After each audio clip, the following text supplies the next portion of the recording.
आज की बात। स्वागत। नागपुर शहर को पोल खोल शहर के नाम से भी जाना जाता है।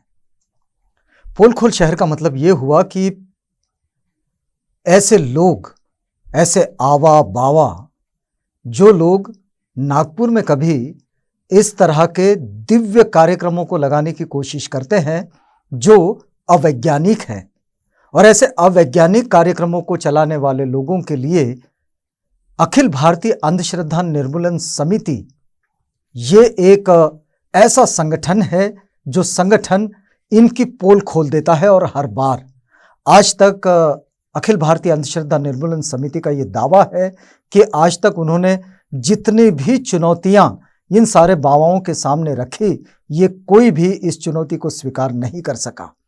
हाल ही की बात है, छतरपुर मध्य प्रदेश के महाराज हैं धीरेन्द्र कृष्ण, इनका दिव्य दरबार नागपुर में आयोजित किया गया।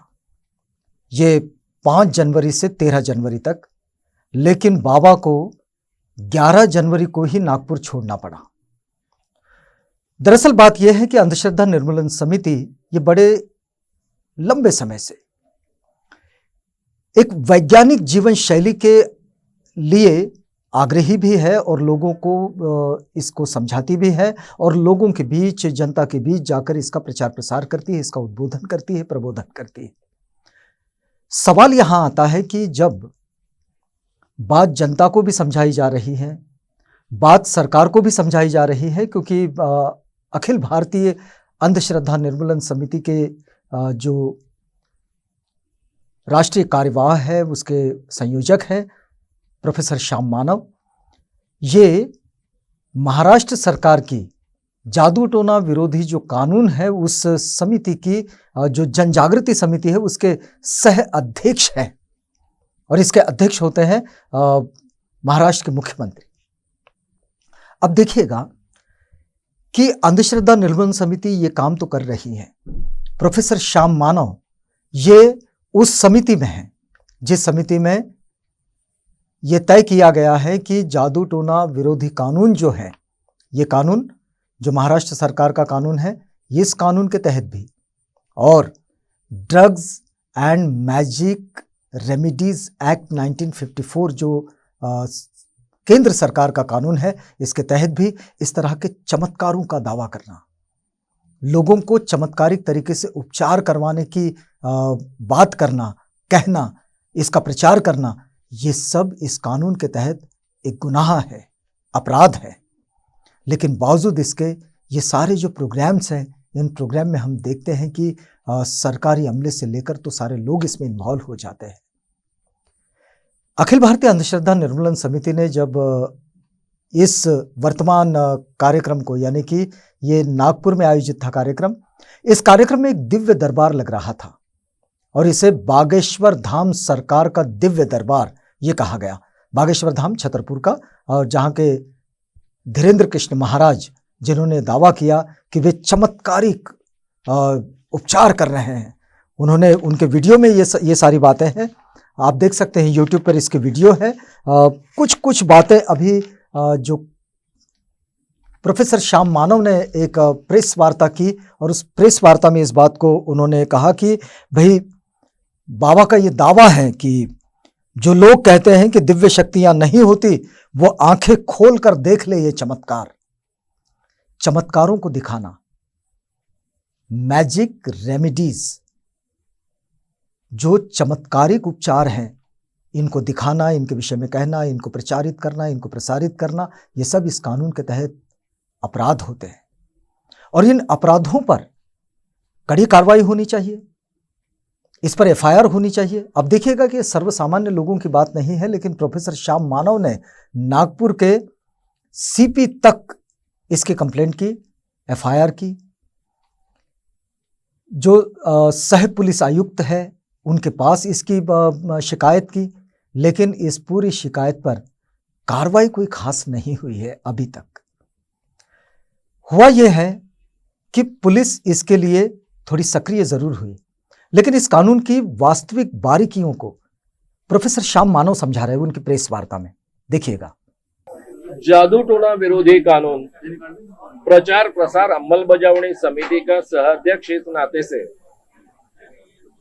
धीरेन्द्र कृष्ण महाराज, इनके दिव्य दरबार के जो वीडियोज हैं जिसमें जादू टोना विरोधी कानून का उल्लंघन होता है, उसी के साथ में drugs and magic remedies act 1954 का भी उल्लंघन होता है, इन सब के प्रूफ्स के साथ मैंने कंप्लेंट दी थी एसीपी क्राइम नागपुर के, क्योंकि नागपुर के एसीपी क्राइम दक्षता अधिकारी प्रमुख समन्वयक है, उनको कंप्लेंट करने का अधिकार है, कंप्लेंट दाखिल करने का अधिकार है, आगे की सब कार्रवाई इस कानून के तहत करने का अधिकार है। 8 जनवरी को मैंने ये सब प्रूफ के साथ उनके पास कंप्लेंट की। बाद में जो 7-8 तारीख को नागपुर में ये दिव्य दरबार इन महाराज का हुआ, उसके भी प्रूफ्स मैंने 10 तारीख को उनके सामने रखे, दोबारा अर्जी दी कि आपने त्वरित कार्रवाई करनी चाहिए। 10 तारीख को मैं सीपी साहब से भी मिला, नागपुर के पुलिस आयुक्त साहब से मिला, उनको भी कानून की सभी बारीकियां उनके सामने रखी, ये कार्रवाई मैंडेटरी क्यों है ये भी उनके सामने रखा। ये सब चीजें होने के बाद में पुलिस ने कार्रवाई करनी चाहिए। बाबा का प्रोग्राम 13 तारीख तक था, जो पत्रिका में प्रसिद्ध है, पोस्टर्स में प्रसिद्ध है, लेकिन वो 11 तारीख को ही शाम को भाग रहे हैं। ये भी जानकारी मैंने एसीपी क्राइम जी को दी थी, रोशन पंडित जी को दी थी, एक दिन पहले दी थी रात को। जब वो भाग रहे थे उसके पहले भी मैंने 1 घंटा आधे घंटा पहले ये जानकारी एसीपी क्राइम जी को यानी रोशन पंडित जी को भी दी और सीपी को मैसेज भी भेजा।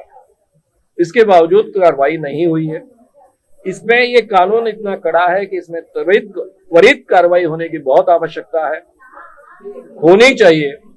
और इसके प्रूफ्स बहुत आसान होते हैं, केवल वीडियो सीडी में या कैसेट में या फिर वीडियो में इसका उल्लंघन की हुई चीजें उपलब्ध है, इतना प्रूफ काफी है। केवल उस बाबा का ये वीडियो होना चाहिए। अब ये जो वीडियो है 7-8 तारीख का हो या पहले के दिव्य दरबार के, वो उन्हीं के ओर से प्रसारित हुए वीडियोज है, इसलिए वहां डाउट रखने के लिए कुछ जगह नहीं है। इसलिए त्वरित कार्रवाई की बहुत आवश्यकता है। आशा करते हैं कि पुलिस जो तैयारी कर रही है उसके बाद में कार्रवाई करेंगे। और इसके साथ में इसके जो आयोजक है, इस काम में जिन्होंने सहायता की है, जिन लोगों ने उनके दिव्य दरबार के चमत्कारों का प्रसार किया है, प्रचार किया है, उन पर भी कार्रवाई होगी। और ये कानून बहुत कड़ा है, कॉग्निजिबल है, नॉन बेलेबल है। इसमें जो शिक्षा का प्रावधान है, पनिशमेंट का प्रावधान है, वो 6 माह से लेकर 7 साल की सजा है। उसी के साथ में प्लस और नहीं है, प्लस 5,000 से 50,000 रुपए दंड का प्रावधान है। और इसलिए ये कानून के तहत बाबा को जेल के अंदर जाना इनएविटेबल है, अपरिहार्य है। अब देखिए, ये जो सारी स्थितियां हैं, प्रोफेसर श्याम मानव तो इसके प्रति बड़े आग्रही हैं। वे पुलिस डिपार्टमेंट के पास, प्रशासन के पास जा रहे हैं, उनको समझा रहे हैं। बावजूद इसके इसमें एक बात तो है कि यदि राजनीतिक इच्छा शक्ति हो, यदि समाज की अपनी तैयारी हो कि वो वैज्ञानिक जीवन शैली के आधार पर अपने जीवन को यापन करें, हमारा संविधान हर एक को अपनी धार्मिक पूजा पद्धति का अवलंब करने के लिए, अपने धर्म का प्रतिपालन करने के लिए, उसका आचरण करने के लिए पूरी छूट देता है, पूरी आज़ादी देता है। लेकिन इसमें चमत्कारों के लिए कोई जगह नहीं है। जो अवैज्ञानिक है, जो साइंस के खिलाफ है, जो सर्वसामान्य लोगों का शोषण कर सकता है और जो सर्वसामान्य लोगों की सामान्य धार्मिक भावनाओं का शोषण करता है, उसका दोहन करता है और उसके साथ वो उसे फंसाता भी है, ऐसे ढोंग के खिलाफ अखिल भारतीय अंधश्रद्धा निर्मूलन समिति खड़ी होती है। प्रोफेसर श्याम मानव आगे कहते हैं, और राजकीय जो स्थिति होती है उसको मैं बहुत अच्छे ढंग से समझना चाहता हूँ। मैं उनको दोष नहीं देता, उन पर अलग अलग ढंग के दबाव होते हैं, पब्लिक के भी दबाव होते हैं। जहां हजारों की भीड़ इकट्ठा होती है वो नाराज नहीं होना चाहिए, ये भी उनको देखना होता है। आखिर में उनको वोट मांगने होते हैं, ये सब उनकी स्थिति में समझता हूँ। इसके बावजूद हर राजकीय पुढ़ारी में, हर राजकीय नेता में कुछ अच्छा करने की इच्छा होती है। लोगों का भला करने की इच्छा हो। ये जो लोगों का भला करने की उनकी इच्छा है उसको मैं आह्वान करता हूं। मुझे लगता है किसी भी राजकीय नेता को ये पसंद नहीं आएगा कि कोई उनके ही लोग, उनके ही मतदाता किसी बाबा के द्वारा ठगे जाए, उनका शोषण हो। जब उनके ध्यान में आता है कि इसका शोषण हो रहा है, ये ठगे जा रहे हैं, तो डेफिनेटली उन्होंने कार्रवाई करने के लिए पुलिस को कहना चाहिए, उद्युक्त करना चाहिए। रहा सवाल पुलिस का, तो उन पर जो प्रेशर है, लेकिन कानून अपने ढंग से काम करता है। जैसे मैंने उदाहरण दिया था कि आसाराम बापू को तो बाद में राजस्थान पुलिस ने जाकर इंदौर में अटक की थी, अरेस्ट की थी, तो ये भी कर सकते हैं, कहीं भी जाकर कर सकते हैं, कल जाकर। अखिल भारतीय अंधश्रद्धा निर्मूलन समिति अपने उस कार्यक्रम के साथ, जिस कार्यक्रम को अखिल भारतीय अंधश्रद्धा निर्मूलन समिति ने डिजाइन किया है कि लोगों का प्रबोधन किया जाए और सरकार को भी ऐसे अवैज्ञानिक कार्यों पर रोक के लिए आगाह किया जाए। कानून तो है, लेकिन उसका कहीं असर, उसका प्रभाव इस वक्त दिखाई नहीं दिया। धीरेन्द्र कृष्ण महाराज 13 तारीख से पहले ही, जब प्रोफेसर श्याम मानव का ये जो सीपी पर उन्होंने इस बात के लिए कहा, सीपी साहब से कहा, नागपुर के, महाराष्ट्र के, उनसे ये सारी बातचीत हुई, उनको लिखित शिकायत पेश की।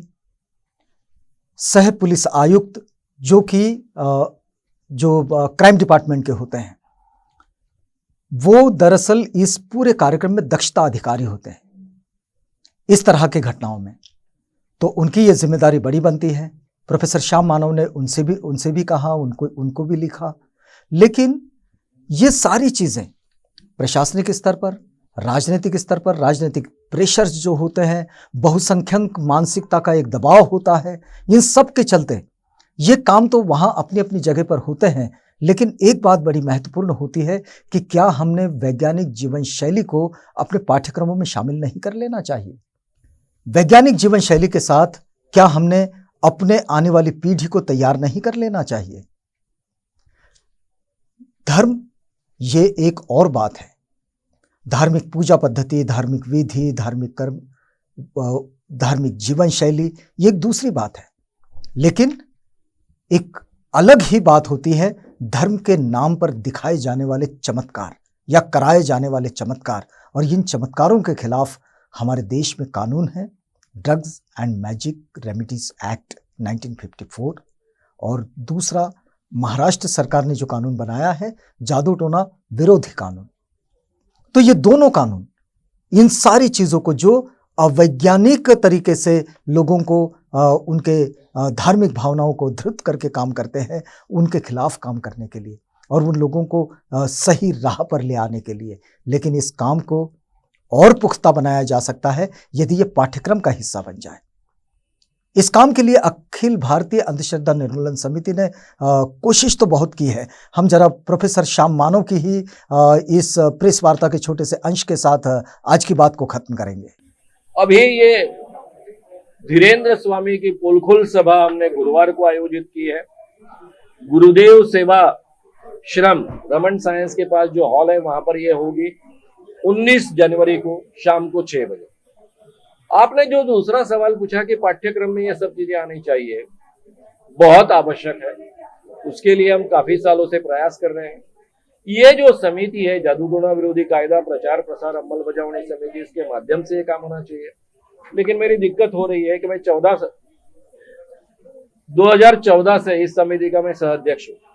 बीच में सरकार बदल जाती है, काम रुक जाता है, फिर काम शुरू होता है, फिर सरकार बदल जाती है। बीच में कोविड था 2 साल, इसलिए काम रुका था। तो ये सभी जो होना आवश्यक है, वहाँ कहीं कहीं रुकावट आ रही है, लेकिन करेंगे, हम पूरे ताकत से करने का प्रयास।